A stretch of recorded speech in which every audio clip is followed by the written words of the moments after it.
ಶಿಕ್ಷಣ ಸಚಿವರಾಗಿರ್ತಕ್ಕಂಥ BC ನಾಗೇಶ್ ಅವರು ಕೊಟ್ಟಿದ್ದಾರೆ. ಅದೇನೆಂದರೆ 1801 ಪ್ರೌಢಶಾಲಾ ಶಿಕ್ಷಕರ ನೇಮಕಾತಿಗಾಗಿ ರಾಜ್ಯ ಸರ್ಕಾರ ಕ್ರಮವನ್ನು ಕೈಗೊಳ್ತಾ ಇದೆ.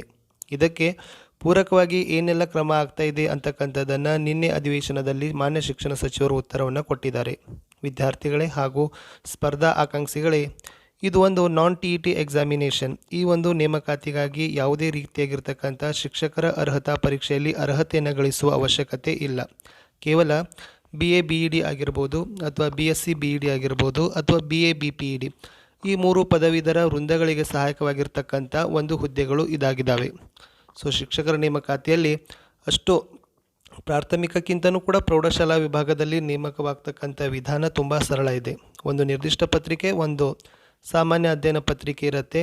ಸೊ ಅದರಲ್ಲಿ ತಾವುಗಳು ಹೆಚ್ಚು ಒಂದು ವಿಷಯದ ಆಳ ಅಥವಾ ವಿಷಯದ ಪ್ರಭುತ್ವ ಅಂದರೆ ಸಹಜವಾಗಿ ತಾವೇನು ಮಾಡ್ಬೋದು, ಪ್ರೌಢಶಾಲಾ ಶಿಕ್ಷಕರ ನೇಮಕಾತಿಗೆ ಅರ್ಹತೆಯನ್ನು ಹೊಂದಬಹುದು, ನೇಮಕಾತಿಯ ಹುದ್ದೆ ಮೇಲೆ ಹಿಡಿತವನ್ನು ಸಾಧಿಸ್ಬೋದು. ಸೊ ಅದಕ್ಕಾಗಿ ಕಳೆದ 2015-16ರಲ್ಲಿ 1721 ಪ್ರೌಢಶಾಲಾ ಶಿಕ್ಷಕರ ನೇಮಕಾತಿ ಆಗಿತ್ತು. ಅದಾದ 6 ವರ್ಷಗಳ ಮೇಲೆ ಈ ಶಿಕ್ಷಕರ ನೇಮಕಾತಿ ನಡೀತಾ ಇದೆ. ಓಕೆ, ಸೊ ಮತ್ತೆ ಮುಂದೆ ಶಿಕ್ಷಕರ ನೇಮಕಾತಿ ಇದೇ ಥರ ಆಗುತ್ತೆ ಅಂತ ಹೇಳಲಿಕ್ಕಾಗಲ್ಲ. ಹೊಸ ರಾಷ್ಟ್ರೀಯ ಶಿಕ್ಷಣ ನೀತಿಯ ಪ್ರಕಾರ ನೇಮಕಾತಿ ನಿಯಮಗಳನ್ನು ಬದಲಾಗ್ತಾ ಇದ್ದಾವೆ. ಅದಕ್ಕಾಗಿ ಇದೊಂದು ಸುವರ್ಣ ಅವಕಾಶ ಅಂತ ತಿಳಿದುಕೊಂಡು ಯಾರೆಲ್ಲ BA BED BSc BED ಹಾಗೂ BA BPED ಪದವೀಧರು ಈ ಒಂದು ನೇಮಕಾತಿ ಅಧಿಸೂಚನೆಗಾಗಿ ತಾವು ಇಂದಿನಿಂದಲೇ ತಯಾರಿಯನ್ನು ಮಾಡಬಹುದು. ನೋಡುವ ನಿನ್ನೆ ಅಧಿವೇಶನದಲ್ಲಿ ಮಾನ್ಯ ಶಿಕ್ಷಣ ಸಚಿವರು ಏನೋ ಒಂದು ಉತ್ತರವನ್ನು ಕೊಟ್ಟಿದ್ದಾರೆ ಅಂತ. 1801 ಸಹಶಿಕ್ಷಕರ ಶೀಘ್ರ ನೇಮಕ ವಿಧಾನಸಭೆಯಲ್ಲಿ ಇದನ್ನು ಆಗಿದೆ ವಿಷಯದ ಮಂಡನೆ. ರಾಜ್ಯದ ಪ್ರೌಢಶಾಲೆಗಳಲ್ಲಿ ಒಟ್ಟು 3590 ಸಹಶಿಕ್ಷಕರ ಹುದ್ದೆಗಳು ಖಾಲಿವೆ. ಈ ಪೈಕಿ 1801 ಹುದ್ದೆ ಭರ್ತಿ ಮಾಡಲು ಕ್ರಮ ಕೈಗೊಳ್ಳಲಾಗುತ್ತಿದೆ ಅಂತ ಪ್ರಾಥಮಿಕ ಮತ್ತು ಪ್ರೌಢಶಿಕ್ಷಣ ಸಚಿವ BC ನಾಗೇಶ್ ಗುರುವಾರ ತಿಳಿಸಿದ್ದಾರೆ.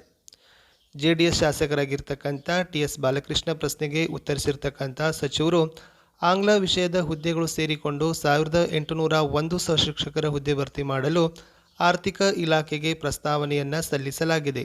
ಆದರೆ ಆರ್ಥಿಕ ಇಲಾಖೆ ಕೆಲವು ಅಂಶಗಳ ಕುರಿತು ಮಾಹಿತಿಯನ್ನು ಕೋರಿದೆ. ಸೊ ಇದಕ್ಕೆ ಪೂರಕವಾಗಿ ಆಯುಕ್ತರು ಸಾರ್ವಜನಿಕ ಶಿಕ್ಷಣ ಇಲಾಖೆಯವರು ಮಾಹಿತಿಯನ್ನು ಆರ್ಥಿಕ ಇಲಾಖೆಗೆ ಕೊಟ್ಟ ನಂತರ ಅಲ್ಲಿ ಆರ್ಥಿಕ ಇಲಾಖೆ ಅನುಮತಿ ಭರ್ತಿಗೆ ಕ್ರಮವನ್ನು ಕೈಗೊಳ್ತೀವಿ ಅಂತ ಹೇಳಿದ್ದಾರೆ. ಸೊ ಅದರಲ್ಲಿ ವಿಶೇಷವಾಗಿರ್ತಕ್ಕಂಥ ಇದು ಒಂದು ಸ್ಪರ್ಧಾ ಆಕಾಂಕ್ಷಿಗಳಿಗೆ ಬಹಳಷ್ಟು ರೀತಿಯಾಗಿರ್ತಕ್ಕಂಥ ಜಾತಕ ಪಕ್ಷಿ ಅಂತ ಯಾರೆಲ್ಲ ಕಾಯ್ದುಕೊಳ್ತಿದ್ದಾರಲ್ಲ ಪ್ರೌಢಶಾಲಾ ಶಿಕ್ಷಕರ ನೇಮಕಾತಿಗಾಗಿ ಇದು ಒಂದು ರೀತಿಯಾಗಿರ್ತಕ್ಕಂಥ ಗೋಲ್ಡನ್ ಅಪಾರ್ಚುನಿಟಿ ಅಂತಲೇ ಹೇಳ್ಬೋದು. ಏಕೆಂದರೆ ಇಷ್ಟು ಪ್ರೌಢಶಾಲಾ ಶಿಕ್ಷಕರ ನೇಮಕಾತಿ 6 ವರ್ಷಗಳ ಮೇಲೆ ಆಗ್ತಾ ಇದೆ. ಆಮೇಲೆ ಮತ್ತೆ ಮುಂದೆ ಇದೇ ಕೆಡರಲ್ಲಿ ವೃಂದದಲ್ಲಿ ಹುದ್ದೆಗಳ ನೇಮಕಾತಿ ಆಗತ್ತೆ ಅಂತ ಹೇಳಲಿಕ್ಕೆ ಬರೋದಿಲ್ಲ. ಅದಕ್ಕಾಗಿ ಯಾರೆಲ್ಲ ಸ್ಪರ್ಧಾ ಆಕಾಂಕ್ಷಿಗಳು ಅಧ್ಯಯನವನ್ನು ಮಾಡ್ತಾ ಇದ್ದೀರಲ್ಲ, ನಮ್ಮ ಯೂಟ್ಯೂಬ್ ಚಾನಲ್ನಲ್ಲಿ ನಿಮಗೆ ವಿಡಿಯೋಗಳು ಲಭ್ಯವಿದ್ದಾವೆ. ತಾವು ಒಂದು ಯೋಜನೆಯನ್ನು ಹಾಕಿಕೊಂಡು ತಯಾರಿಯಲ್ಲಿ ನಡೆಸಿ ಅಂತ ಹೇಳ್ತಾ, ಸೊ ಇದು ಇತ್ತು ಒಂದು ವಿಶೇಷವಾಗಿರ್ತಕ್ಕಂಥ 1801 ಪ್ರೌಢಶಾಲಾ ಶಿಕ್ಷಕರ ನೇಮಕಾತಿಯ ಮಾಹಿತಿ. ವಿಡಿಯೋ ಇಷ್ಟ ಆದರೆ ಒಂದು ಲೈಕ್ ಮಾಡಿ. ಸೊ ಹಾಗೆ ನಿಮ್ಮ ಫ್ರೆಂಡ್ ಸರ್ಕಲ್ಗೂ ಶೇರ್ ಮಾಡಲು ಮರೆಯದಿರಿ. ಮತ್ತೆ ಮುಂದಿನ ವಿಡಿಯೋಗಳಿಗಾಗಿ ನಿರೀಕ್ಷೆಯನ್ನು ಮಾಡಿ ಅಂತ ಹೇಳ್ತಾ, ಸೊ ದಯಮಾಡಿ ತಾವು ವಿಡಿಯೋಗಳನ್ನು ನೋಡಿದ ತಕ್ಷಣ ನಿಮ್ಮ ಫ್ರೆಂಡ್ ಸರ್ಕಲ್ಗಳಲ್ಲಿ ವಿಡಿಯೋಗಳನ್ನು ಶೇರ್ ಮಾಡಲಿಕ್ಕೆ ಮರೆಯದಿರಿ. ಯಾಕಂದರೆ ನಿಮ್ಮ ಒಂದು ಲೈಕ್, ನಿಮ್ಮ ಒಂದು ಶೇರ್ ಅದುವೇ ನಮಗೊಂದು ಮೋಟಿವೇಶನ್. ಸೊ ಮತ್ತೆ ಸಿಗುವ, ಅಲ್ಲಿವರೆಗೂ ಸೊ ಓಕೆ, ಕೀಪ್ ಕೇರ್.